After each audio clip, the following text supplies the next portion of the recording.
This is fairly unprecedented, at least for most of us. So what should parents think of in terms of conversations with kids? I think there are a number of things that parents should and do think about when they're worried about novel, scary things or things that might impact their children.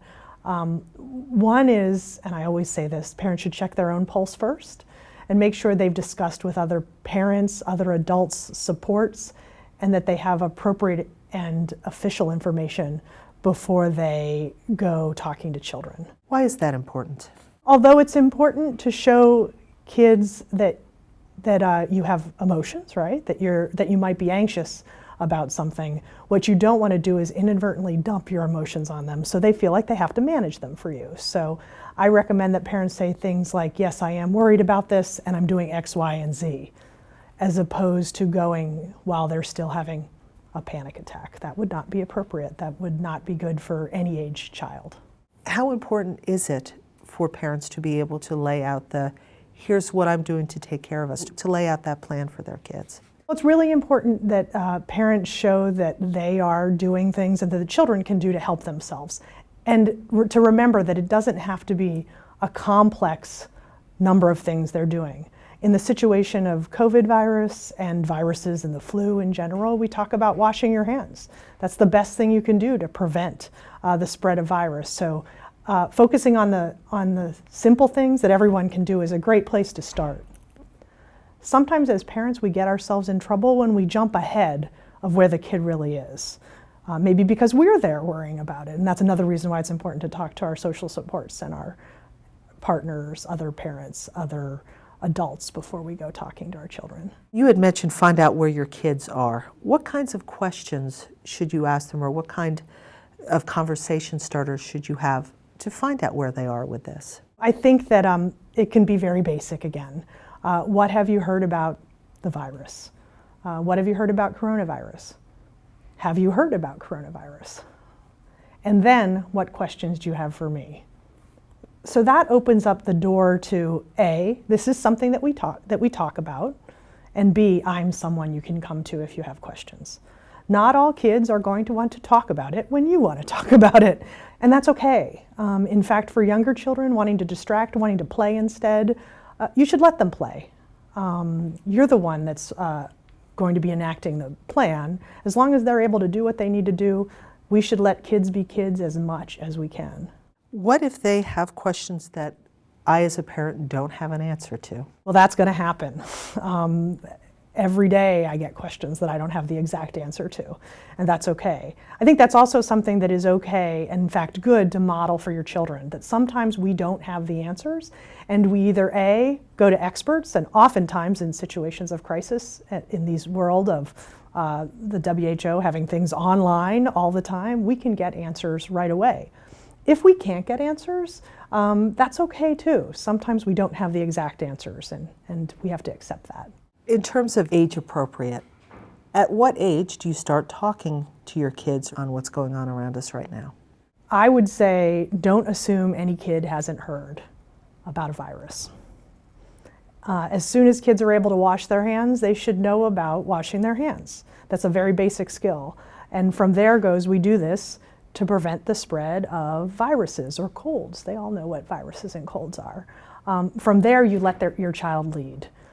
Because different children can handle different amounts of information at different ages. How much should I limit their TV exposure at this point? Is there a hard and fast rule? There are always hard and fast rules, but they're hard to follow in this day of multiple types of media. We know that as a culture we're probably allowing kids, and I'm guilty of it as well as a parent. My kid watches TV and uses the phone and plays games online. This is part of being a child these days. And before I was worried about COVID virus, I was consistently talking to my husband about making sure that we tried to have limits on those things. So this is something we need to think about all the time in our culture these days, making sure that we're reconnecting to people as people and to our families. But the other issue we need to think about when there is a world pandemic when there's an epidemic, when there's something very serious going on, is that as adults we're going to want to watch the news a lot, and we might feel drawn to it, both to get information, but maybe because of our own anxiety. So I'm actually recommending to parents that they watch how much they're listening to and watching news. Also, let your child lead.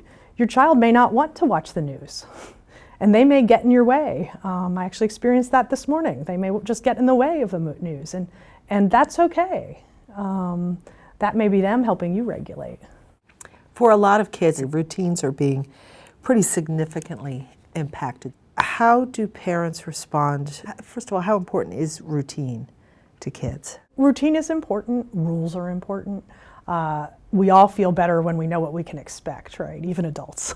So this time where we don't know which schools are going to be open tomorrow or whether or not people are going to be quarantined can be scary for people. It's important to remember, even when things change or rules change, it doesn't mean everything gets thrown out the window. So basic routines about when kids eat dinner, when kids go to bed, those can be retained even in times of quarantine or of social distancing. So it's very important to try to maintain some rules in your household, even if you're stressed out. Kids need to be nice to each other. These are simple rules that we work on. Let's say that it comes to the point where there is an isolation period for a family or a quarantine period where we're all together. What are some ways that parents can allay fears? I think there's a few things they can do. First of all, making sure parents take care of themselves, because we often forget that as parents. We look to the kids and forget to do our own daily things that we need to do to keep ourselves connected. The other thing is to remember kids may not often want to talk about things or deal with things in the same way that you do as a parent. Many kids may just want to play. Let them play. If kids do want to talk, you want to let them lead. You want to answer their questions to the best of their ability. But if the discussion starts to be taking over so that they can't play, so that they can't engage with friends, then you need to think about sort of limiting the discussion as well. Is there anything parents should watch out for over the next couple of weeks that could signal that their kids might be having a hard time with this? I think that we're all feeling stress these days, and we know that when we feel stressed, none of us react in the best way at all times. So I think we need to be vigilant and help children, but not over-respond either. So you should watch for changes in a child's personality, perhaps withdrawing more when a child didn't withdraw, perhaps becoming more hyperactive when they never seemed that way before. Now, there can be many causes of changes in those behaviors.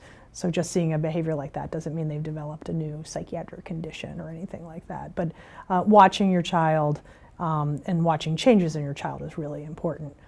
There's another group that we need to think about, and parents know their kids better than anyone else. There are parents that will say, hey, my kid is anxious and has been anxious before this, or my kid had depression before this. We know those children are at some higher risk, and hopefully parents have already gone and got treatment or help, whatever that help might look like for their kids. There's no reason to think that what worked in the past to help a child who is stressed out won't help again. So if you know that your child had anxiety before, go to your toolbox. What helped before? Let's try it again. And it is okay to have an open discussion with them. Even young kids that have anxiety know that's part of treatment. They learn what worries are. Say, it is normal to have worries in this situation. You might have more. Let's work on your tools in your toolbox. And sometimes the tool is distraction, not talking about it. And actually getting outside for some fresh air and for some sunlight could do people some good. Thank you so much for bringing that up. I was thinking about that as I walked down here. I think remembering that one of the best coping mechanisms we can all have for stress and worry is exercise. So we often think about calming and relaxation and being quiet. But for all of us, we know it's biologically driven, that exercise helps you feel better, and kids need to run around. So yes, you can still do social distancing and be outside, and hopefully the weather supports you so you can let your kid go run around outside. Is there anything that we should look to for our slightly older kids, our teenagers, our college-age students? I think we should be talking to them too and encouraging them to come to us to get information and to seek out appropriate sources for information. We know that it is normal for teens to want to go out and talk to their friends. We shouldn't be preventing them from talking to their friends and communicating with their friends, but also they should see that their parents are a potential source of support if they get information that doesn't make sense, or two people give them differing information, which happens all the time with adults, let alone with teenagers.